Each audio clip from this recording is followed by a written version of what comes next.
സാനിറ്റൈസറും തന്നിട്ടുണ്ട്. എല്ലാ ദിവസവും സുബഹി കഴിഞ്ഞ് അത് ഉപയോഗിക്കണം, മഗ്‌രിബ് കഴിഞ്ഞ് ഉപയോഗിക്കണം എന്ന് പറഞ്ഞാൽ പിന്നെ ഒന്നും നിങ്ങൾക്ക് പേടിക്കണ്ട, ഒരു ബുദ്ധിമുട്ടും വരൂല. സുബഹി നമസ്കാരം കഴിഞ്ഞ ഉടനെ 3 പ്രാവശ്യം അഊദു ബികലിമാത്തില്ലാഹി താമ്മാത്തി മിൻ ശർരി മാ ഖലഖ്, ബിസ്മില്ലാഹില്ലദി ലാ യദുറു മഅ ഇസ്മിഹി ശൈഉൻ ഫിൽ അർളി വലാ ഫിസ് സമാഇ വഹുവ സമീഉൽ അലീം. ഇത് സുബഹി കഴിഞ്ഞും മഗ്‌രിബ് കഴിഞ്ഞും 3 പ്രാവശ്യം നിങ്ങൾ മുടങ്ങാതെ ചെയ്യണം. ബഹുമാനപ്പെട്ട ഇമാം ഖുർത്തുബി റഹ്മത്തുള്ളാഹി തആല അലൈഹി തഫ്സീർ എഴുതിയ മഹാനാണ്. ആ മഹാനവറുകൾ പറയുന്നു, ഞാൻ സ്ഥിരമായി ഇത് പഠിച്ചടം മുതൽ, ഇത് കേട്ടടം മുതൽ, നബി സല്ലല്ലാഹു അലൈഹി വസല്ലമ തങ്ങളിൽ നിന്ന് കേട്ട കാലം മുതൽ ഞാൻ ഇത് ചൊല്ലും. ഒരു ദിവസം മദീനയിൽ ഞാൻ നടന്നപ്പോ എന്റെ കാലിൽ ഒരു തേൾ എന്നെ കുത്തി. ഞാൻ ചിന്തിച്ചു, ഇന്നത്തെ ദിവസം സുബഹിക്ക് ഞാനിത് ചൊല്ലിയിരുന്നില്ല, മറന്നുപോയി. ചില സമയത്ത് സ്വാഭാവികമായിട്ട് പെട്ടെന്ന് മറന്നുപോകും. അപ്പൊ ഇന്നത്തെ ദിവസം ഞാനത് ചൊല്ലിയില്ല, അതുകൊണ്ടാണ് എന്നെ അത് കുത്തിയത്. ഇമാം ഖുർത്തുബി റഹ്മത്തുള്ളാഹി തആല അലൈഹി പറയാണ്. നമ്മൾ മനസ്സിലാക്കണം സുഹൃത്തുക്കളെ, അതുകൊണ്ട് നമുക്ക് ഒരു മാരകമായ രോഗങ്ങൾ ഉണ്ടാവില്ല സുബഹി കഴിഞ്ഞും മഗ്‌രിബ് കഴിഞ്ഞും. അതേപോലെ നമ്മൾ ഈ നാട്ടിൽ നിന്ന് ഏതെങ്കിലും നാട്ടിലേക്ക് പോവുകയാണെങ്കിൽ നിങ്ങൾ ആ നാട്ടിൽ ഇറങ്ങുമ്പോൾ ഇത് ചൊല്ലണം.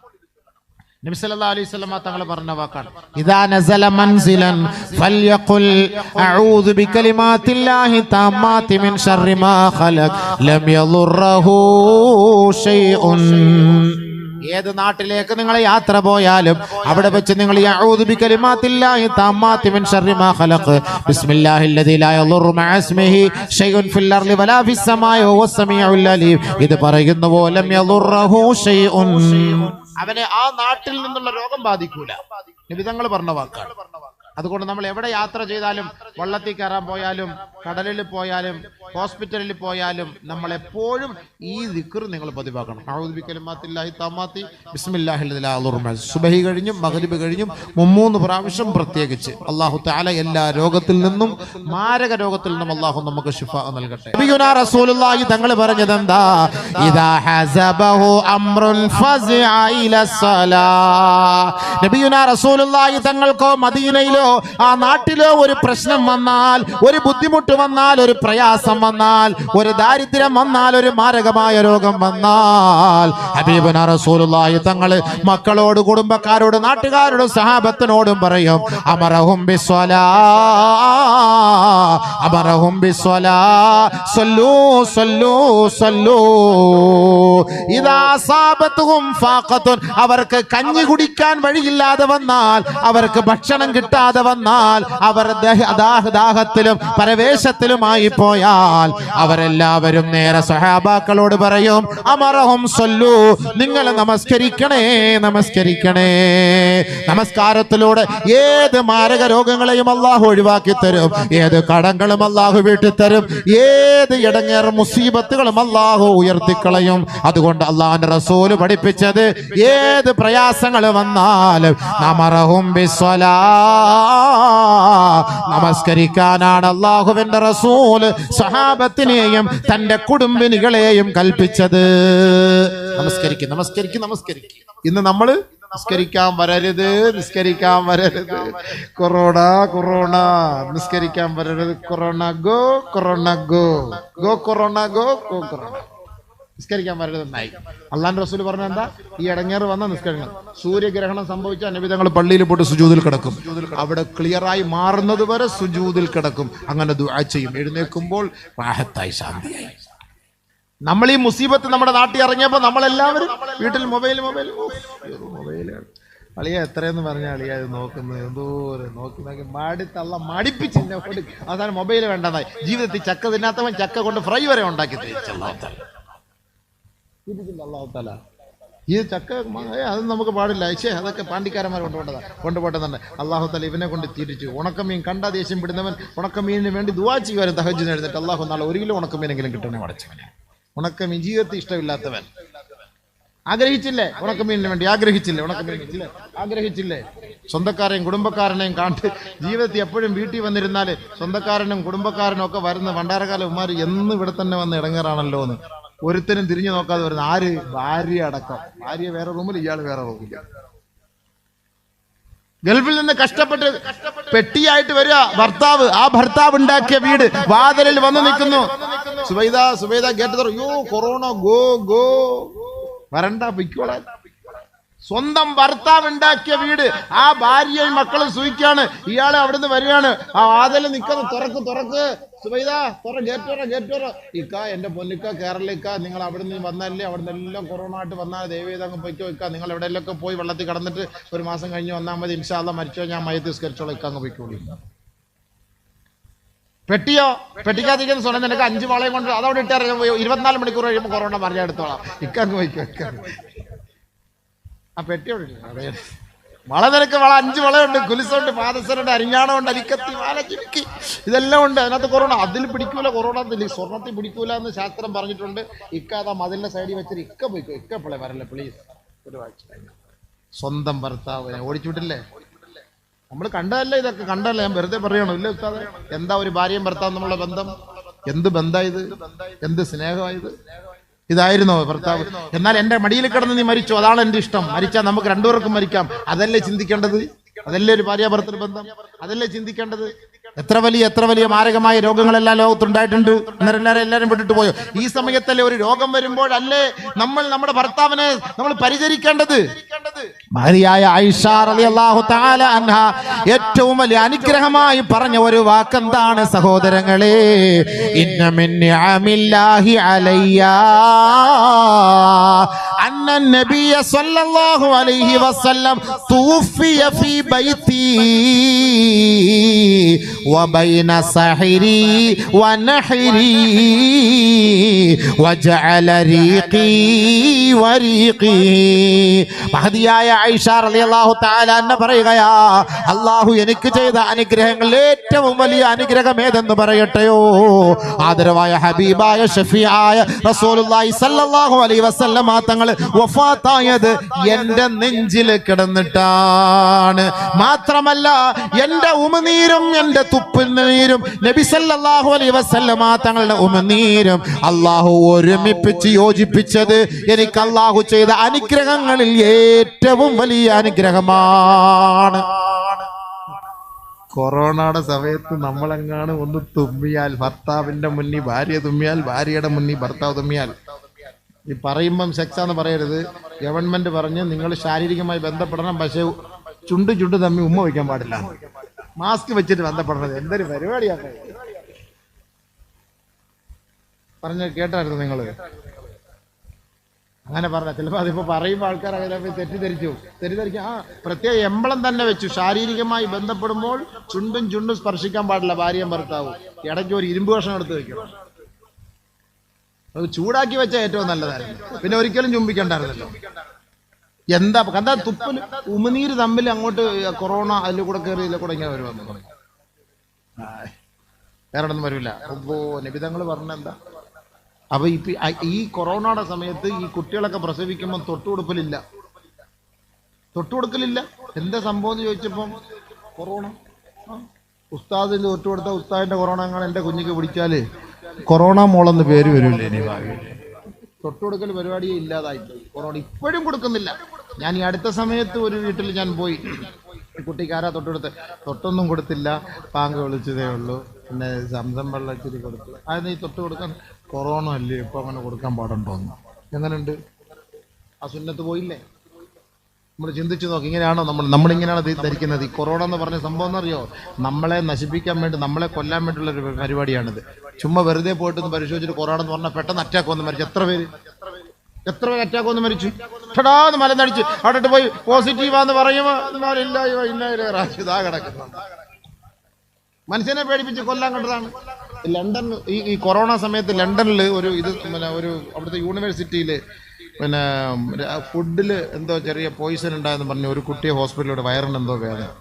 അങ്ങനെ കൊണ്ടുപോയപ്പോൾ പറഞ്ഞു, അത് നിങ്ങൾ എന്താ കഴിച്ചത്? നോക്കുമ്പോൾ വേറെ അസുഖമൊന്നുമില്ല, രാവിലെ എന്താ കഴിച്ചത്? ഡോക്ടർ എഴുതി രാവിലെ കഴിച്ചത് ബർഗർ 64 കുട്ടികളുണ്ടായിരുന്നു. ബർഗർ കഴിച്ചത് കൊണ്ടായി സംഭവിച്ചു എന്ന് പറഞ്ഞു. വേറെ ഒന്നും അസുഖമൊന്നുമില്ല. ഡോക്ടർ എഴുതി ബർഗർ കഴിച്ചത്, അതല്ല വേറെ മാർഗമൊന്നുമില്ലല്ലോ.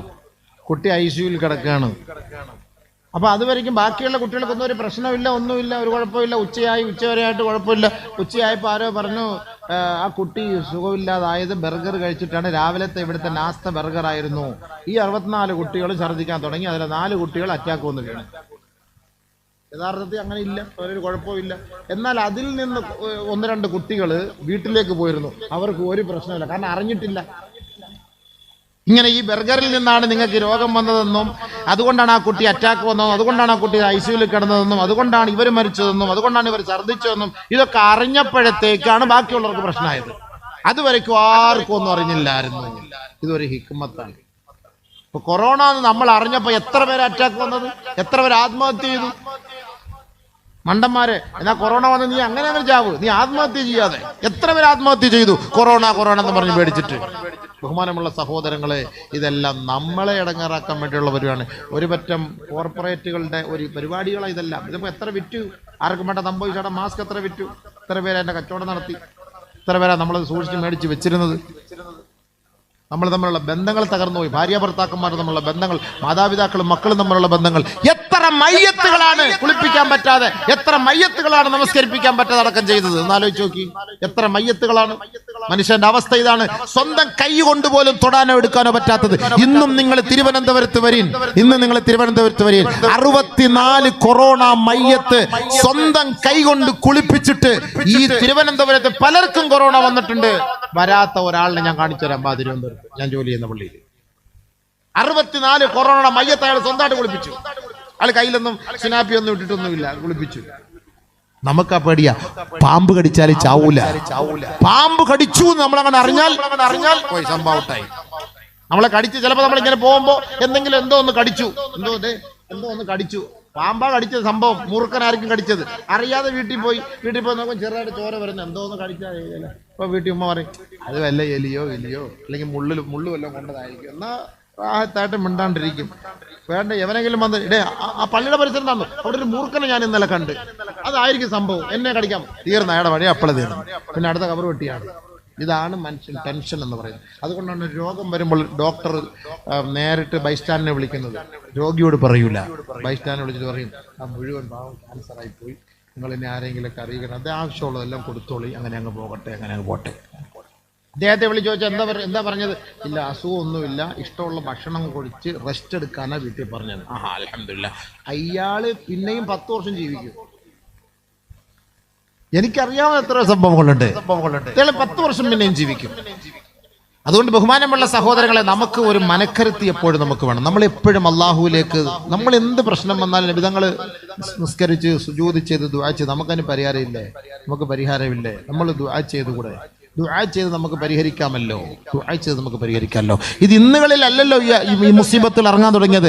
മദീനയിൽ ഇറങ്ങാം, മദീനയിലും മക്കയിലും ഇറങ്ങൂല എന്ന് നബി സല്ലല്ലാഹു അലൈഹി വസല്ലമ തങ്ങൾ വബാ താഊൻ വരൂല എന്ന് പഠിപ്പിക്കുമ്പോൾ ഓർക്കണം, ഇത് ആ കാലഘട്ടത്തിൽ ഇതുണ്ടെന്നുള്ളത് നമുക്ക് മനസ്സിലാക്കിക്കൂടെ?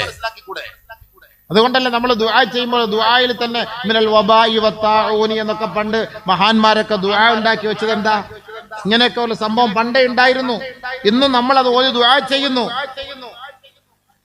അല്ലേ?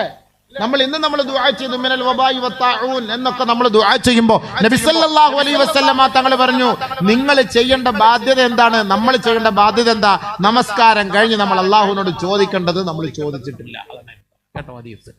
നബിയുനാ ശഫീഉനാ റസൂലുള്ളാഹി സ്വല്ലല്ലാഹു അലൈഹി വസല്ലമ തങ്ങൾ പറയുന്നു, സല്ലല്ലാഹു അൽ അഫ്വ വൽ ആഫിയ. നിങ്ങൾ നമസ്കാരം കഴിഞ്ഞാൽ അല്ലാഹുവിനോട് ആഫിയത്തിന് വേണ്ടി ചോദിക്കണേ. ആരോഗ്യത്തിന് വേണ്ടി അല്ലാഹുവിനോട് ചോദിക്കണമെന്ന്. നമ്മൾ ആരോഗ്യം ചോദിക്കുന്ന എപ്പോഴാ? ICUല് വാപ്പ കിടക്കുമ്പോ കത്തെഴുതിയിട്ട് പള്ളിയിലെ ഉസ്താദിന്റെ കയ്യിൽ കൊണ്ടുവന്ന് കൊടുക്കും. ഉസ്താദേ, എന്റെ വാപ്പ ICUലാണ്, ദുആ ചെയ്യണേ ഉസ്താദേ. ഉസ്താദേ, എനിക്ക് ചെറിയൊരു നെഞ്ചുവേദന, ഞാൻ ഓപ്പറേഷന് പോവാണ്, ദുആ ചെയ്യണേ ഉസ്താദേ. ഉസ്താദേ, എന്റെ ശരീരത്തിന് വല്ലാത്ത ഒരു വേദന ഒരിക്കലും മാറുന്നില്ല, ഒന്ന് ദുആ ചെയ്യണേ ഉസ്താദേ. ഒരു രോഗം വരുമ്പോഴാണ് നമ്മൾ ദുആ ചെയ്യുന്നത്. അത് വരുന്നതിന് മുമ്പേ അതിന്റെ മാസ്കാണ്, അതിന്റെ സാനിറ്റൈസറാണ് ദുആ. അതുകൊണ്ടാണ് അല്ലാഹുവിന്റെ റസൂൽ പറഞ്ഞു, നിങ്ങൾ ആരോഗ്യവാനായിരിക്കുമ്പോ, ആരോഗ്യ ദൃഢഗാത്രനായിരിക്കുമ്പോ ശരീരത്തിന്റെ ആരോഗ്യത്തിന് വേണ്ടി അല്ലാഹുവിനോട് പ്രാർത്ഥിക്കണേ. പ്രാർത്ഥിക്കാറുണ്ടോ? നമ്മൾ നിസ്കാരം കഴിഞ്ഞോണ്ടേ എൻ്റെ കടം മാറണേ അല്ലാ, എൻ്റെ വീടിൻ്റെ വാല് കാഴ്ച എളുപ്പം നടക്കണേ അല്ലാ, എൻ്റെ കുട്ടിയുടെ അഡ്മിഷൻ കിട്ടണേ അല്ലാ, എൻ്റെ മോളെ പരീക്ഷയിൽ ജയിപ്പിക്കണേ അല്ലാ, എൻ്റെ ഭാര്യയുടെ പ്രസവം എളുപ്പമാക്കണേ അല്ലാ, ഒരു രണ്ടാൺകുട്ടി ഒരുമിച്ച് തരണേ അല്ലാ, പടച്ചവനെ. ഇതൊക്കെയല്ലേ നമ്മുടെ ദുആ. ചാകര തരണേ അല്ലാ, നല്ല കച്ചവടം തരണേ, ഇതൊക്കെയല്ലേ നമ്മുടെ ദുആ. അല്ലാഹു എൻ്റെ ശരീരത്തിന് നീ ആഫിയത്ത് ആരോഗ്യം തരണേ അല്ലാ, എൻ്റെ ശരീരത്തിന് ആഫിയത്ത് തരണേ അല്ലാ. എത്ര പേര് ദുആ ചെയ്യുന്നുണ്ട്. എന്നാൽ ആദ്യം ചെയ്യേണ്ടത് അതാ. തയ്യാറുണ്ടോ? ചിന്തിക്കുന്നില്ല അതിനെക്കുറിച്ച്. എന്നാൽ നബി സല്ലല്ലാഹു അലൈഹി വസല്ലം തങ്ങൾ പറഞ്ഞു, നിങ്ങൾ മുൻകരുതൽ, നിങ്ങളുടെ ശരീരത്തിന്റെ ആരോഗ്യത്തിന് വേണ്ടി നിങ്ങൾ ആദ്യം ദുആ ചെയ്യണം. സല്ലല്ലാഹ അൽ അഫ്വ വൽ ആഫിയ, അല്ലാഹുമ്മ ആഫിനി ഫീ ബദനി, ആഫിനി ഫീ സമഇ, ആഫിനി ഫീ ബസരി, ലാ ഇലാഹ ഇല്ലാ അൻത. അല്ലാഹുവേ, എൻ്റെ ശരീരത്തിന്, എൻ്റെ കണ്ണിന്, എൻ്റെ കാതിന്, എൻ്റെ അവയവങ്ങൾക്ക് നീ ആഫിയത്ത് നൽകണേ. നീ അല്ലാതെ ആരുമില്ല അല്ലാ, ആഫിയത്ത് നൽകാൻ ആരുമില്ല അല്ലാ. നബിയുനാ റസൂലുള്ളാഹി തങ്ങൾ പഠിപ്പിച്ച ദുആയാണ്, സഹാബാക്കളോട് പഠിപ്പിച്ചു കൊടുത്തതുമാണ്. ഞാനും നിങ്ങളും അത് വിട്ടുപോയതാണ് ഈ രോഗം നമ്മളെ പിടികൂടാൻ കാരണം.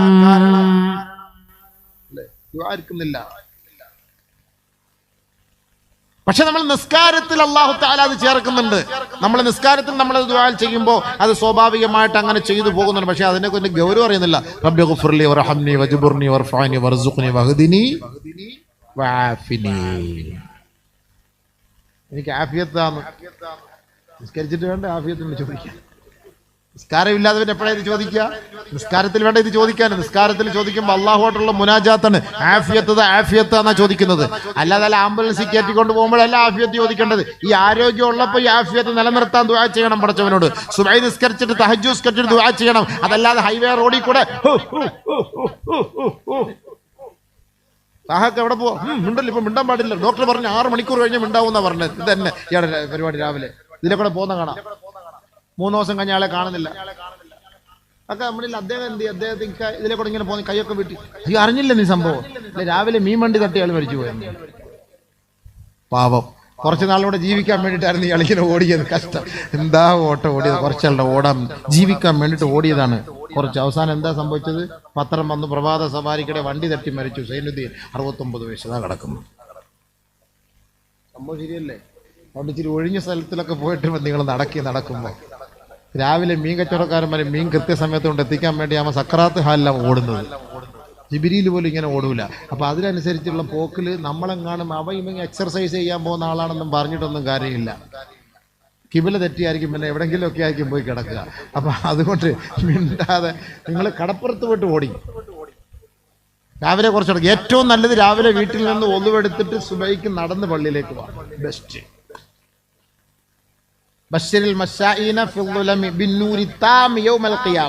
നിങ്ങൾ രാത്രി നിങ്ങൾ നടന്ന് പള്ളിയിലേക്ക് വരുന്നവർക്ക് നാളെ ഏറ്റവും വലിയ പ്രകാശം കൊണ്ട് അവർക്കൊരു സന്തോഷ വാർത്ത അറിയിക്കുന്നു. അത് പള്ളിയിലേക്ക് നിങ്ങൾ ഒന്നുകൊടുത്തിട്ട് വാ. രാവിലെ റഹ്മത്ത്. ഓരോ ചുവട് വെക്കുന്നതോടും 10 നന്മ, 10 തിന്മ ഡിലീറ്റ്, 10 നന്മ ATM-ല്, 10 തിന്മ ഡിലീറ്റ്, 10 തിന്മ ATM-ല്, നന്മ ATM-ല്. ഇങ്ങനെ വരികയാണ് അല്ലാഹു തആല. എത്ര എളുപ്പമുണ്ട്. ഒന്നുവെടുത്തിട്ട് വീട്ടിൽ നിന്ന് വരണം. അവിടെ വീട്ടിൽ ബാത്റൂമിൽ പോകുന്ന പോലും പള്ളിയില്ല. പെട്ടെന്ന് ചാടി പിടിച്ച് ഇവിടെ വന്നിട്ടാണ് ബാത്റൂം. അപ്പോഴത്തെ ഇവിടെ എല്ലാം തീർന്നു നിസ്കാരം. അതുകൊണ്ട് നേരത്തെ എഴുന്നേക്കണം. തഹജ്ജുദ് 4:30 എഴുന്നേക്കണം. അരമണിക്കൂർ നേരത്തെ എഴുന്നേക്കണം. എഴുന്നേറ്റ് ഇങ്ങനെ നമ്മുടെ കാര്യങ്ങളൊക്കെ അങ്ങോട്ട് പറയണം. രാത്രി അള്ളാഹുവായിട്ടുള്ള ഒരു മുനാജാത്ത് ഒറ്റയ്ക്ക് നല്ല സുഖമാണ്, റാഹത്താണ്, നല്ല ടേസ്റ്റാണ്. അങ്ങനെ അങ്ങോട്ട് പറ.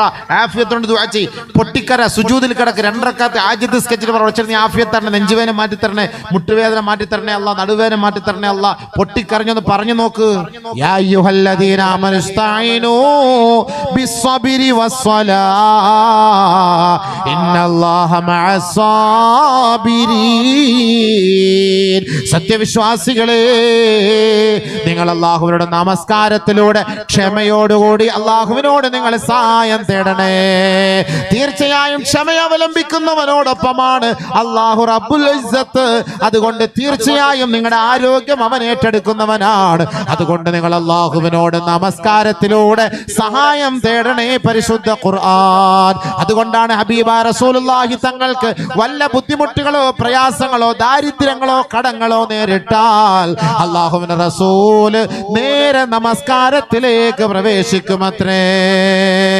അതിലൂടെയാണ് അവരുടെ രക്ഷ. അതിലൂടെ നമുക്ക് സഹായം. എന്ന് പറഞ്ഞാൽ നമ്മൾ പൂർണ്ണമായിട്ട് വൃത്തിയായി കുളിച്ച് റെഡിയായി കൈകാലുകളൊക്കെ കഴുകി റാഹത്തായിട്ടല്ലേ പള്ളിയിൽ പോകണം. അതാണ് ഇസ്ലാം പഠിപ്പിക്കുന്നത്. പല്ല് തേച്ചിട്ട് സുബൈക്ക് പോകണം പള്ളിയിൽ. അല്ലാതെ അങ്ങനെ സഫി പോയതുകൊണ്ട് വാ തുറന്നാൽ അടുത്ത ആൾ അറ്റാക്ക് വന്നു. കൊറോണ, ഇത് കൊറോണ അല്ല, അതിനേക്കാളും വലിയ ഒരു വായുവാണ് ഇത് സംഭവിച്ചത്. അതുകൊണ്ട് രാത്രി ഉറക്കൽ എഴുന്നേറ്റാൽ പല്ല് തേക്കണമെന്ന് ഇസ്ലാമാ പഠിപ്പിച്ചത്. മൂത്രം ഒഴിച്ച കഴുകണമെന്ന് ഇസ്ലാമാ പഠിപ്പിച്ചത്. നിന്ന് പെടുക്കരുതെന്ന് ഇസ്ലാമാ പഠിപ്പിച്ചത്. കൈ കഴുകാതെ പാത്രത്തിൽ കൈയിടല്ലേ എന്ന് ഇസ്ലാമാ പഠിപ്പിച്ചത്. വെള്ളം കുടിക്കണേന്ന് ഇസ്ലാം പഠിപ്പിച്ചു. രാവിലെ നിങ്ങൾ സുബഹി നിസ്കാരം കഴിഞ്ഞ ഉടനെ വെറും വയറ്റില് ഈ തേൻ ഒഴിച്ച് വെള്ളം തേനകത്ത് കലർത്തി കഴിക്കണം. നബി തങ്ങൾ അങ്ങനെ ചെയ്തിരുന്നു. നബിയുനാ റസൂലുള്ളാഹി. ഇപ്പൊ പുതിയ കണ്ടുപിടുത്ത തേൻ, കരിഞ്ജീരകവും തേനും കൊറോണയ്ക്ക് നല്ലതാണ്, ചുമയ്ക്ക് നല്ലതാണ്. ഹബീബ റസൂലുള്ളാഹി സ്വല്ലല്ലാഹു അലൈഹി വസല്ലം തങ്ങൾ പറഞ്ഞു, ഫിൽ ഹബ്ബത്തി സൗദാഇ ശിഫാഉം മിൻ കുല്ലി ദാ ഇല്ലൽ മൗത്ത്. മരണമൊഴിച്ച് എല്ലാ രോഗത്തിനും കരിഞ്ജീരകത്തിൽ ശിഫയുണ്ട്. നബിയുനാ റസൂലുള്ളാഹി.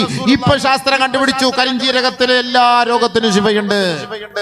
നബി സല്ലല്ലാഹു അലൈഹി വസല്ലം ഡോക്ടർ മുഹമ്മദ് എന്നില്ലാത്തത് കൊണ്ട് നിങ്ങൾക്ക് വലിയ വിലയില്ല. Doctor Muhammad MA MD MBS MDCH ഒന്നും ഇല്ലാത്തതുകൊണ്ട് വലിയ വിലയില്ല. നബി സല്ലല്ലാഹു അലൈഹി വസല്ലം തങ്ങൾ പറഞ്ഞ ഇന്നത്തെ ഡോക്ടർമാർ കണ്ടുപിടിച്ചു കൊണ്ടുവരുന്നത് കരിഞ്ജീരകത്തിൽ ശിഫയുണ്ട്, തേനിൽ ശിഫയുണ്ട്. വഫീഹി ശിഫാഉൽ ലിന്നാസ്. തേനിൽ ശിഫയുണ്ടെന്ന് പരിശുദ്ധമായ ഖുർആൻ. വിശ്വസിച്ചൂടെ. തേന് കഴിക്കും. രാവിലെ നിങ്ങൾ ഒരു സ്പൂണ് തേനെടുത്ത് വെള്ളത്തിൽ ഒഴിച്ചിട്ട് നല്ല ശുദ്ധമായ വെള്ളത്തിൽ കലക്കിയിട്ട് വെറും വയറ്റിൽ കുടിക്കണം. രാവിലെയും രാത്രിയും നിങ്ങൾ കുടിച്ചിട്ട് കിടക്കണം. ഖുർആനും അതീതല്ലേ. വയറ്റിന്റെ രോഗം എല്ലാം മാറിക്കിട്ടും. പരിശുദ്ധ പ്രവാചകൻ പഠിപ്പിക്കല്ലേ, മാൻസലല്ലാഹു ഇല്ലാ അൻസലല്ലാഹു ദവാ. കൊറോണയ്ക്ക് മരുന്നില്ല എന്ന് പറയരുത്, എല്ലാ എബോളയ്ക്ക് മരുന്നില്ല എന്ന് പറയരുത്, എയ്ഡ്സിന് മരുന്നില്ല എന്ന് പറയരുത്. സത്യവിശ്വാസികൾക്ക് അത് അംഗീകരിക്കാൻ കഴിയില്ല. ആദരവായ റസൂലുള്ളാഹി സ്വല്ലല്ലാഹു അലൈഹി വസല്ലമ തങ്ങൾ പറഞ്ഞു, മാ അൻസലല്ലാഹു. ഏതൊരു രോഗമാണോ അല്ലാഹു ഭൂമിയിൽ ഇറക്കുന്നത്, ഇല്ലാ അൻസലല്ലാഹു ദവാ. ആ രോഗത്തിന് പരിഹാരമായി മരുന്നും അല്ലാഹു ഇറക്കാതെ ഇല്ല. രോഗമിറക്കിയിട്ടുണ്ടെങ്കിൽ അതിന് മരുന്നും അല്ലാഹു ഇറക്കിയിട്ടുണ്ട്.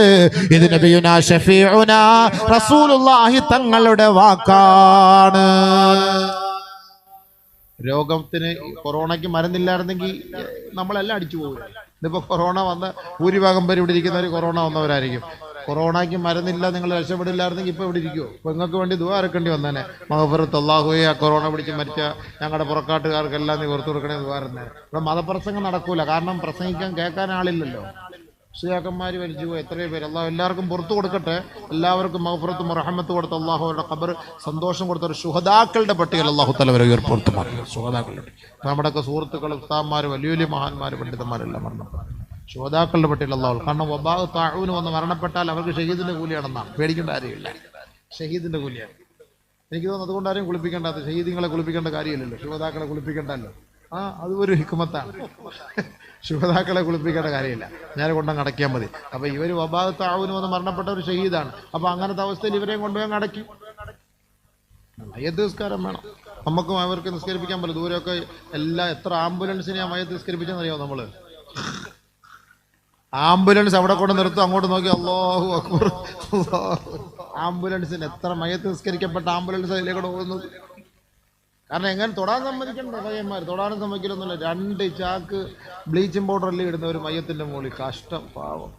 ഇപ്പൊ വന്ന് ഇപ്പൊ കൊറോണ പിടിച്ചവൻ അടുത്ത് പോയിരിക്കാം, തടവാം, കുളിപ്പിക്കാം, മൂക്കി കൈയിടാം, മണപ്പിക്കാം, മുത്താം, ചുംബിക്കാം, എല്ലാം ഇപ്പൊ ജായിസായി, ഹലാലായി. ആദ്യം ഇതെല്ലാം ഹറാമായിരുന്നു, ഇതിപ്പോ എല്ലാം ഹലാലായി. ഇപ്പൊ 6 അടി മണ്ണ് മതി, ഇപ്പൊ 10 അടി ഒന്നും വേണ്ട. ഇപ്പൊ ഭർത്താവിനെ ചികിത്സിക്കാം. ഭർത്താവിന് ഭാര്യയ്ക്ക് കൊറോണ വന്നാലും ഭാര്യയ്ക്ക് ഭർത്താവിന് കൊറോണ വന്നാലും ചികിത്സിക്കാൻ കുഴപ്പമില്ല. അന്ന് പാടില്ല. പഠിച്ചവനെ പാവം, എത്ര പേരാ മയ്യത്ത് കുളിപ്പിക്കാൻ പോലും പറ്റാതെ ഒരവസ്ഥയൊന്ന് ആലോചിച്ചു. അള്ളാഹു തആല നമ്മളെ കാത്തിരക്ഷിക്കട്ടെ, അള്ളാഹു നമ്മളെ കാത്തിരക്ഷിക്കട്ടെ. പക്ഷെ മനുഷ്യൻ ദുർബലനാണ് എന്നതിൽ നമുക്ക് മനസ്സിലാവണം, അല്ലേ? അള്ളാഹു തആല ഇതിൽ നമുക്ക് നൽകിയ ഒരു പാഠം, മനുഷ്യൻ ദുർബലനാണ് കേട്ടോ, ദുർബലനാണ്. വമാ അൻതും ബിമുഅ്ജിസീന ഫിൽ അർള്, ഭൂമിയിൽ നിനക്ക് ഒന്നും ചെയ്യാൻ കഴിയൂല എന്നും നീ നിരാശനായ നിന്നെ കൊണ്ട് ഒരു കാര്യവും ഇവിടെ ചെയ്തു തീർക്കാൻ കഴിയില്ല എന്നും പരിശുദ്ധമായ ഖുർആനിലൂടെ അല്ലാഹു തആല വ്യക്തമാക്കിയത് നമ്മൾ നേരിൽ കണ്ടത് കൊറോണയുടെ കാലഘട്ടത്തിലാണ്. മനുഷ്യൻ ആ മയ്യത്ത് തൊടുന്നില്ല, JCB കൊണ്ടുവന്ന് തള്ളുകയാണ്. എന്നാൽ മനുഷ്യനെ കുറിച്ച് ഖുർആൻ പറഞ്ഞത് എന്താ? വലഖദ് കറംനാ ബനീ ആദം وحملناهم في البر والبحر ورزقناهم من الطيبات وفضلناهم على كثير ممن خلقنا تفضيلا. നബിയുനാ റസൂലുള്ളാഹി സ്വല്ലല്ലാഹു അലൈഹി വസല്ലമ തങ്ങൾ ഒരു വ്യക്തിയെ കാണുകയാണ്. റസൂലുള്ളാഹി സ്വല്ലല്ലാഹു അലൈഹി വസല്ലമ റജുലൻ യതൂഫു ബിൽ കഅബ وهو يقول ما أطيبك وأطيب رائحتك لما غفرت لي وما أعظمك وأعظم حرمتك لما غفرت لي. ഒരു സാധുവായ സ്വഹാബി ആ കഅബയുടെ ഖില്ല പിടിച്ചിട്ട് പറയുകയാണ്, കഅബേ, നിനക്ക് എത്രത്തോളം ഹുർമത്താണുള്ളത്, നീ എത്രത്തോളം സുന്ദരിയാണ്, എത്രത്തോളം മണമാണ്, എത്രത്തോളം രസമാണ്, എത്രത്തോളം അനുഗ്രഹിക്കപ്പെട്ടവളാണ് നീ കഅബേ. അതുകൊണ്ട് ഈ കഅബയുടെ ഹുർമത്ത് കൊണ്ട് എനിക്ക് എൻ്റെ പാപം നീ പൊറുക്കണേ അല്ലാ. റസൂലുള്ളാഹി സ്വല്ലല്ലാഹു അലൈഹി വസല്ലമ തങ്ങൾ ആ സഹാബിയെ വിളിച്ചിട്ട് പറയുകയാണ്, വല്ലദീ നഫ്സു മുഹമ്മദിൻ ബിയദിഹി ലഹുർമത്തുൽ മുഅ്മിനി ഖൈറും മിൻ ഹുർമത്തി ഹാദൽ ബൈത്ത്. ഓർക്കണേ, ഒരു മനുഷ്യൻ അല്ലാഹു തആല അവന്റെ ശരീരത്തിൽ ചെയ്തിരിക്കുന്ന അനുഗ്രഹം എന്ന് പറയുന്നത്, ഹുർമത്ത് എന്ന് പറയുന്നത് ഈ കഅബയേക്കാൾ ശ്രേഷ്ഠമാണ് എന്ന് നബിയുനാ ഹബീബുനാ റസൂലുള്ളാഹി ഹുർമത്ത്. അതാണ് നമ്മൾ അവരുടെ ഹുർമത്ത് കൊണ്ടെന്ന് നമ്മൾ ദുആ ചെയ്യുന്നത്. അതിന്റെ ഹുർമത്തിന്, ശരീരത്തിന് നമ്മുടെ ഹുർമത്തിന് വിലയുണ്ടെന്നുള്ളതിന്റെ കാരണം അതാണ്. നബി സല്ലല്ലാഹു അലൈഹി വസല്ലം കഅബയേക്കാൾ ഹുർമത്താണ് ശരീരത്തിന്. സമയം 2 മണിക്കൂർ ആകില്ലല്ലോ, 9:30 വരെയുള്ളോ? ഓ, 9:30 കഴിഞ്ഞ് പെണ്ണുങ്ങൾക്ക് സീരിയൽ കാണണം, ആ കാര്യം മറന്നുപോയി. ഈ വാത് കഴിഞ്ഞിട്ട് വീട്ടിലൊരു വാതുണ്ട് അവർക്ക്. വാതിലൊക്കെ മൊയ്ലിയാന്മാർ അറിയുന്നത് നിങ്ങൾക്കുള്ള അതൊക്കെ ഇതൊക്കെ അങ്ങള് കേട്ട അയാൾ യൂട്യൂബിൽ എന്നും വാത് കേട്ടിട്ട്, വാത് കേട്ടിട്ട് നന്നാവുകയാണെങ്കിൽ മൈക്കാരൻ നന്നാവണം. കാരണം ഫുൾ ടൈം ആദ്യം മുതൽ അവസാനം വരെ കേൾക്കുന്നവരോ വാത് മൈക്കുകാരും യൂട്യൂബുകാരന്മാരും, ഇവന്മാർ രണ്ടുപേരും നന്നായിട്ടില്ല. പിന്നെ ആര് കേൾക്കാനായി വാത്? പിന്നെ നമുക്ക് ചുമ്മാ ഇങ്ങനെ ഒരു പരിചയം അല്ലേ, പണ്ട് നമ്മൾ പുറക്കാട് വന്നൊക്കെ പ്രസംഗിച്ചൊക്കെ പോയതാണല്ലോ. അപ്പോൾ ഇനി ഇങ്ങനെ ഒരു പരിചയം ആയതുകൊണ്ട് നമുക്ക് അങ്ങനെ ഒരു ഗുണം. അപ്പോൾ അങ്ങനെ ഒരു ഹൈറായി, അൽഹംദുലില്ലാ. അപ്പോൾ ഇതൊക്കെ ഇപ്പോൾ ഇവിടെ നിങ്ങൾക്ക് ഇതൊക്കെ എടുത്താ സ്ഥലമൊക്കെ ഗവൺമെൻറ് കൊണ്ടുപോയാൽ ഇനി അടുത്ത പ്രാവശ്യം വാത് പറയാൻ സ്ഥലമൊന്നും ഇല്ലേ? അപ്പോൾ കോടിക്കണക്കിന് കിട്ടിക്കാണുമല്ലോ. മദ്രസ ഹൈടെക് മദ്രസ പണിഞ്ഞോ, നല്ലതാ, നല്ല ഡിജിറ്റൽ മദ്രസ അല്ലേ. പള്ളിയൊക്കെ പൊളിച്ച് പണിയാൻ പോവാന്നോ? ഉണ്ട്. അൽഹംദുലില്ലാ, എല്ലാം പണിഞ്ഞോ, നല്ല പുതിയ കുളം. അതല്ല അവിടെ കുളം പണിയുന്നത്, പക്ഷെ മൊത്തം കുളം ആവരുത്. എല്ലാം എന്തായാലും നിങ്ങളിരിക്കുന്ന സമയത്ത് പൈസ എല്ലാം കിട്ടി, റാഹത്തായിട്ട് ചിലവായിക്കണം. വടയൊന്നും മേടിച്ച് തിന്നേക്കരുത് അതിന്ന്. എല്ലാം മേടിച്ച് തിന്നാൽ പോയി, നാളെ പൊക്കുവാറില്ലേ. അൽഹംദുലില്ലാ, അല്ലാഹു തആല. അപ്പം നമ്മൾ ആലോചിക്കണം, നമ്മുടെ അങ്ങനെ ഒരു വീട് ഹൈവേയുടെ സൈഡിലായിരുന്നെങ്കിലേ രക്ഷപ്പെട്ടു പോയാൽ എല്ലാവരും രക്ഷപ്പെട്ട്. എത്രയോ പേര് ആത്മഹത്യ ചെയ്യാതിരുന്ന കടം കയറിയിട്ട് അവൻ ഇങ്ങനെ ഒരു നിഅമത്ത് വന്നതോടുകൂടി അവരെല്ലാവരും രക്ഷപ്പെട്ടു. അൽഹംദുലില്ലാ. എന്തായാലും പള്ളികളൊക്കെ അപ്പോൾ ഉഷാറായി. പള്ളികളൊക്കെ ഇപ്പോൾ അടിപൊളി പള്ളികളാക്കും. പക്ഷേ ഈ പള്ളികൾ നിസ്കരിക്കുന്ന ആളില്ലാത്തതുകൊണ്ടേ യതബാഹറൂന, നബി സല്ലല്ലാഹു അലൈഹി വസല്ലം പറഞ്ഞല്ലോ, ഖിയാമത്ത് നാൾ അടയാളമാണ്. യതബാഹൗന ബിൽ മസാജിദ്, മസ്ജിദുകൾ കൊണ്ട് ഫഖ്ർ നടിക്കും. യതഫാഖറൂന ബിൽ മസാജിദ്, ഖിയാമത്ത് നാളിൽ മസ്ജിദുകൾ കൊണ്ട് ഫഖ്ർ നടിക്കുന്ന ഒരു കാലഘട്ടം വരുമെന്ന് നബിയുനാ ഷഫീഉനാ റസൂലുള്ളാഹി സ്വല്ലല്ലാഹു അലൈഹി വസല്ലം. ഞങ്ങളുടെ പള്ളി എ സിയാണ്, ഫുൾ എ സിയാണ്, മറ്റേതാണ് മറിച്ചാണ്, ഫുള്ള് തേക്ക്, നിലമ്പൂർ തേക്ക് കൊണ്ട് പൊതിഞ്ഞതാണ് എന്നൊക്കെ പറഞ്ഞിട്ട് എന്തൊക്കെയാ. നിസ്കരിക്കാൻ മൊയ്ലിയാരും 2 മുത്തല്ലിമീങ്ങളും കാണും. ഇത് തന്നെ പള്ളി കോടിക്കണക്കിന് രൂപ ചെലവ് ചെയ്ത് പള്ളി എന്തിനാ ഉണ്ടാക്കണം അല്ലേ? ഇങ്ങനെ ഉണ്ടാക്കി വെച്ചിട്ട് നിസ്കരിക്കാൻ ആരുണ്ട്? കാണാൻ ഭയങ്കര അടിപൊളി പള്ളിയും കാര്യങ്ങളൊക്കെ തന്നെയാണ്. അപ്പൊ അതുകൊണ്ട് അൽഹംദുലില്ലാഹ് നമുക്ക് കിട്ടിയ പണം നല്ല രീതിയിൽ നമ്മൾ ചെലവാക്കുക. അതിന് അള്ളാഹു തൗഫീഖ് തരട്ടെ അല്ലേ? കമ്മിറ്റിക്കാരും എല്ലാ മഹല്ലുകാരും എല്ലാ ജമാഅത്തിലും അങ്ങനെ കിട്ടുന്നുണ്ട്. അവരൊക്കെ അത് സൂക്ഷിക്കണം. അതിൽ നിന്ന് എന്തെങ്കിലും ഒരു കുറവ് വന്നുപോയി നമ്മൾ അതിൽ നിന്ന് അങ്ങോട്ടോ ഇങ്ങോട്ടൊക്കെ മാറിപ്പോയാൽ നാളെ ആഖിറത്തിൽ അല്ലാഹു സുബ്ഹാനഹു വ തആല ഒരു കൊടിയാണെന്ന് പറഞ്ഞ ഈ ഇങ്ങനെ ബൈത്തുൽ മാലിന്റെ പൈസകളൊക്കെ മാറുമ്പോൾ ഒരു കൊടി അവരുടെ യുൻസബ് ഇൻദ അസ്തിഹി എന്നാണ് അവരുടെ മലദ്വാരത്തിൽ ഒരു കൊടി കുത്തി കൊടുക്കുന്നു. എന്താന്ന് പറഞ്ഞാൽ ഇവ അടിച്ചു മാറ്റിയവനാണ്. കണ്ടാ കളർ കണ്ട ആളുകളൊക്കെ ഇങ്ങനെ അടുത്ത് പോയിട്ട് ചോദിക്കുന്നു, എന്തേ ഹാദാ ഫുലാൻ, എന്താപ്പാ നിന്റെ കൊടി ഇങ്ങനത്തെ കളർ? അതെ, ഹാദിഹി ഖദ്റത്ത് ഫുലാൻ ബിൻ ഫുലാൻ, ഇന്നവന്റെ കാണിക്കപ്പെട്ട് അടിച്ചു മാറ്റിയവനാണ്. ഇന്ന പള്ളി, നിന്ന മദ്രസ, നിന്ന യത്തീംഖാനായെന്ന് ഇന്ന സ്ഥലത്ത് നിന്ന് അടിച്ചു മാറ്റിയവനാണ് ഇത് എന്ന് നാളെ പറയും. അങ്ങനത്തെ ഒരു കാലഘട്ടം വരും. കുറച്ച് നമ്മളെ അതിൽ നിന്നൊക്കെ കാക്കട്ടെ. നമ്മുടെ കയ്യിൽ നിന്ന് എന്തെങ്കിലുമൊക്കെ അബദ്ധത്തിൽ സംഭവിച്ചു പോയാൽ അള്ളാഹു പുറത്തു തരട്ടെ. അബദ്ധത്തിൽ വരുന്ന പടച്ചോൻ പുറത്തു വരും. അത് നമ്മൾ അറിഞ്ഞുകൊണ്ട് ചെയ്യുന്നതല്ലോ. സാമ്പത്തിക ഇടപാടുകൾ എന്ന് പറയുന്നത് അങ്ങനെയാണല്ലോ. അത് അള്ളാഹു പുറത്തു വരും. അതല്ലാത്തത് നമ്മൾ സൂക്ഷിക്കണം. അള്ളാഹു റബ്ബുൽ ഇസ്സത്ത് സൂക്ഷിക്കാനും തൗഫീഖ് തരട്ടെ. അടുത്ത വർഷമൊക്കെ ഇൻഷാ അള്ളാഹ് അപ്പം നല്ല പുതിയ പള്ളിയിൽ നമുക്ക് പ്രസംഗിക്കാം അല്ലേ? നല്ല മദ്രസ വേണ്ട പരിപാടി. ഇനിയിപ്പം അതിന് വേണ്ടി ഭാഗത്തൊന്നും വെക്കേണ്ട കാര്യമില്ലല്ലോ, പൈസ ഉണ്ടല്ലോ. അതാണ് അൽഹംദുലില്ലാഹ്. അത് തന്നെ നമുക്കറിയാം. പുറക്കാടിന്റെ ഇസ്സത്താണ്, ബഹുമാനം. അല്ലാഹു തആല എത്ര വർഷമായിട്ടിരിക്കുക? എത്രയായി? 26 വർഷം. മാറാൻ സമയമൊന്നും ആയില്ലേ? പറഞ്ഞ കേട്ടാ മരണം പറയുന്നത്.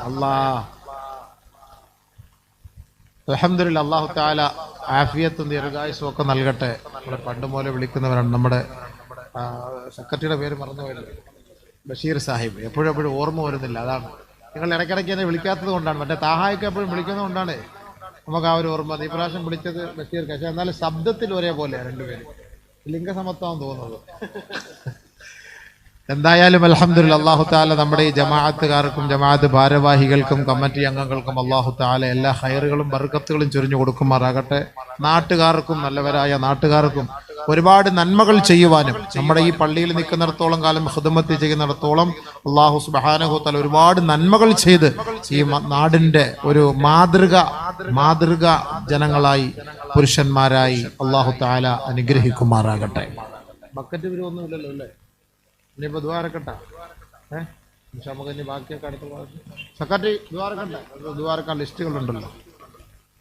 ഇതല്ല ദ്വായും ഞാൻ ഇങ്ങനെ പ്രസംഗിച്ച് അങ്ങനെ പോകും. പിരിവില്ലാത്തടത്ത് പ്രസംഗിക്കാനാണ് ഭയങ്കര ഇഷ്ടം. ഇങ്ങനെ നീണ്ടും കൊണ്ട് മണിക്കൂറുകളോളം പോലെ. എന്നാൽ നാളെയും മറ്റന്നാളൊക്കെ പ്രസംഗമുള്ളതല്ലേ. ദ്വാക്ക്